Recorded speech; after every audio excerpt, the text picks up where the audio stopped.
Hello बेटा, आपका doubt मुझे मिला। एक्चुअली उसमें क्या आपने लिखा है उसमें कि ये जो 16 जुलाई है 2005, अगर इसका पूछा जाता हो कि इस डेट पे कौन सा दिन है तो वो एक्चुअल में आज का ही है। लेकिन आप क्या चाह रहे हैं? आप चाह रहे हैं कि 16 जुलाई 2025 का फाइंड करके बताएं। प्रोसेस मैं आपको दो प्रोसेस बताता हूँ, आप दोनों में से जो कंफर्टेबल हो देख लीजिएगा और उसको फाइंड कर लीजिएगा। फर्स्ट, कई सारे लोग कोड वाला मेथड यूज करते हैं। अच्छा, उसमें वो क्या करते हैं, सबसे पहले कोड वाले मेथड में क्या करते हैं, डेट यूज़ किया जाता है, डेट प्लस क्या यूज़ किया जाता है, मंथ कोड,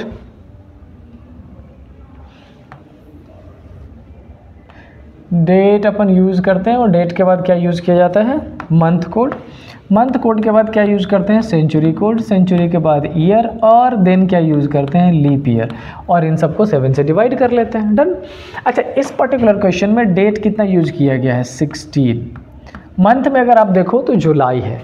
मंथ कोड जो है ना वो दो डिफरेंट कोड्स होते हैं, मैं दोनों लिख दे रहा हूँ, आप जिसमें कंफर्टेबल हो वो यूज़ कर लेना।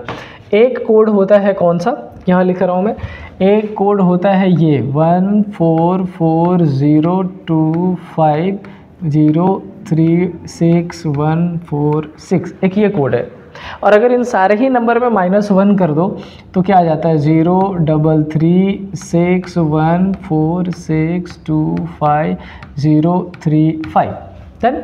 बस डिफरेंस क्या है कि अगर अपन इस वाले कोड को यूज़ करते हैं तो हम 1 क्या कंसीडर करते हैं, मंडे, तो इसी का यूज़ कर लेते हैं। जनवरी, फरवरी, मार्च, अप्रैल, मई, जून, जुलाई, इट मीन 6, तो हमने यहाँ पर मंथ कोड लिख दिया। सेंचुरी कोई 20th सेंचुरी है, 20 के लिए हमेशा 6 ही यूज़ होता है, ये मैं आपको बेसिक क्लास में बता भी चुका हूँ, अभी सिर्फ डाउट सॉल्व कर देता हूँ मैं। तो सेंचुरी कोई 20 का 6 है। अब मैं यहाँ पर एक चीज़ लिख दे रहा हूँ कि ये जो 20th सेंचुरी है उसका 6 है, 19th सेंचुरी का क्या यूज़ करोगे, 0, 18th सेंचुरी का क्या यूज़ करोगे, 2, और 17th सेंचुरी का क्या यूज़ करोगे, 4। ये क्यों, बेसिक क्लास देखना पड़ेगा, देख लेना एक बार। तो ये हमने डेट, मंथ और सेंचुरी यूज़ कर दिया। अब ईयर कितने हैं, 25, और इस 25 में लीप ईयर कितने हैं, 6, यही है ना, ठीक है। अब लीप ईयर कैसे निकालते हैं ये आपको पता होगा, नहीं हो तो एक बार फिर से मैं रेफ़र कर रहा हूँ, आप वो वीडियो देख लेना इसी चैनल पे, ठीक है। अब आगे क्या लिखा है, आगे मैंने क्या बोला, इन सबको ऐड करके और अपन किससे डिवाइड कर देंगे, 7 से, और अगर 7 से डिवाइड करने के बाद जो भी रिमाइंडर बचता हो वो आपका करेक्ट आंसर हो जाएगा। अच्छा, इसको अगर 7 से डिवाइड करो, 7 2 जा 14, क्या बचेगा, 2, और इसको अगर 7 से डिवाइड करो, 7 3 जा 21, क्या बचेगा, 4। अब ये क्या हो जाएगा, 6 + 6 12, और 12 और 2 14, फिर से 14 को 7 से डिवाइड करोगे क्या आएगा, 0। तो बचा अपने पास क्या, ये 6 और 4 10, और अगर 10 को अपन 7 से डिवाइड करते हैं, रिमाइंडर बचता है 3, और 3 = क्या हो जाएगा, वेडनेसडे। और ये मैं क्यों कह पा रहा हूँ, क्योंकि 1 मंडे, 2 ट्यूसडे, 3 वेडनेसडे।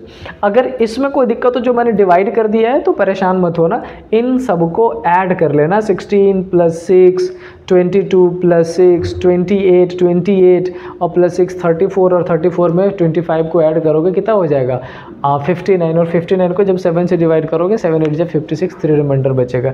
एक ये प्रोसेस है। दूसरा प्रोसेस बिना कोड का, बिना कोड वाले प्रोसेस में अगर अपन इसका यूज़ करें तो सबसे पहले सेंचुरी लिखते हैं। कौन सा सेंचुरी है, 20। ईयर कितना लिखोगे, 24। अब ये 24 ईयर क्यों लिखते हैं, 24 इसलिए लिखते हैं क्योंकि बेटा ये 2025 का जो कैलेंडर है वो सिर्फ हाफ हुआ है, अपन जुलाई तक पहुँचे हैं, कंप्लीट नहीं किया है। तो इस बिना कोड वाले मेथड में हम क्या करते हैं, हम वैसे ईयर तक को यूज़ करते हैं जो 100% कंप्लीट हो चुका है। तो हमने 2025 में एंट्री करके जनवरी से जुलाई तक तो चले गए, लेकिन कंप्लीट तो 24 तक ही हुआ है, 25 कंप्लीट हुआ नहीं है, तो हमने वो लिख दिया। तो और इस 24 में कितने लीप ईयर्स होंगे, लीप ईयर 6 हो जाएंगे। तो ये मैंने लिखा सेंचुरी, ये मैंने लिखा ईयर, कंप्लीटेड ईयर, और ये मैंने लिखा out of this completed year जो लीप ईयर होगा वो। अब अपन 2025 में चलेंगे क्योंकि 24 तक तो कर लिया ना। 25 में जनवरी, फरवरी, मार्च, अप्रैल, मई, जून, जुलाई। अब देखो, जनवरी में टोटल 31 डेज होता है। ध्यान से सुनना, मैं डिटेल्स लिख नहीं रहा हूँ लेकिन मैं बोल जरूर दे रहा हूँ ताकि आपका क्लियर हो जाए। जनवरी में टोटल 31 डेज होता है, और 31 को 7 से डिवाइड करोगे, 7 4 जा 28, तो रिमाइंडर क्या बचेगा, 3। फरवरी में क्या बचेगा 0, क्यों? क्योंकि 28 डेज होता है। और आई होप अब आपको पता चल जाएगा। मार्च में 3, अप्रैल में 2, मई में 3, जून में 2 और जुलाई में कितने दिन है 16। और 16 को 7 से डिवाइड करोगे, 7 2 जा 14, 7 2 जा 14 तो रिमाइंडर क्या बचेगा 2। ये बिना कोड वाले मेथड का पैटर्न है, थोड़ा लेंदी लग रहा होगा बट कर सकते हैं इससे।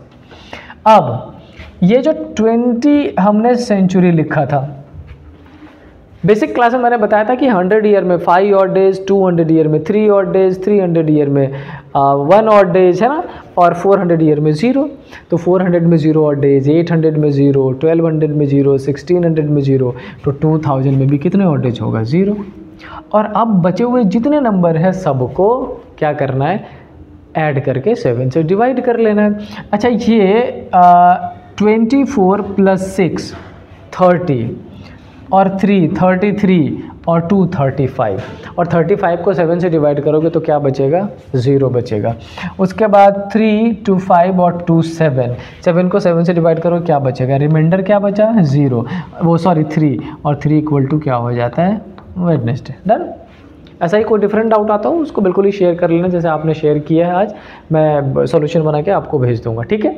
आई होप इस दोनों में से कोई एक पैटर्न आपको 100% समझ में आ जाएगा। और हमने पढ़ा भी था ऑफलाइन क्लास में, प्रोबेबली दोनों ही पैटर्न मैंने बताया होगा, लेकिन जो आपको कंफर्टेबल लगे वो देख लेना। यस, ठीक है।